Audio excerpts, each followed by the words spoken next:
Bilang pakikiisa sa programa ng pamahalaan, nagsimula na ring magbenta ng murang bigas ang Kadiwa Pharmacy sa Slaughter Compound, Baguio City. Ang bawat kilo ng bigas ay ibinenta sa presyong 35 pesos o 875 pesos bawat isang sako. Ang isang tao ay maaaring bumili ng minimum na isang sako ng bigas at maximum na 2 sako. Malaking epekto nito for consumers. Ang binibili kasi nating bigas yan sa palengke, moreover 40 plus pa. Meron pa ngang umabot 47. Ganun. So yan is 35 pesos.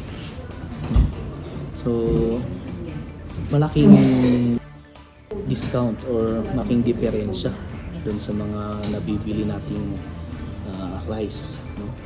Tapos yan kasi is direct kasi yan. So from farmers ng Nueva Vizcaya. Tapos meron yun co-op na nila. Tapos diretso na dito sa outlets. Kaya talagang wala na yung maraming middleman.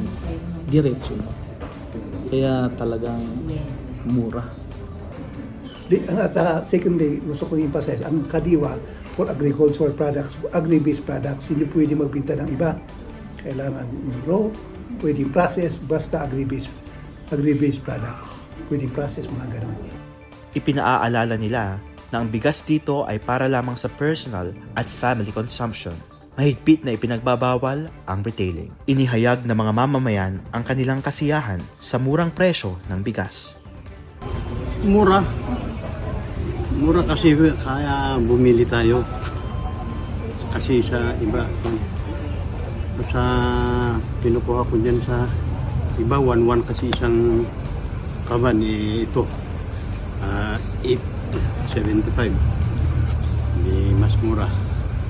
Nakabukas ang Kadiwa Pharmacy, Lunes hanggang Biyernes, mula alas 8 ng umaga hanggang alas 5 ng hapon.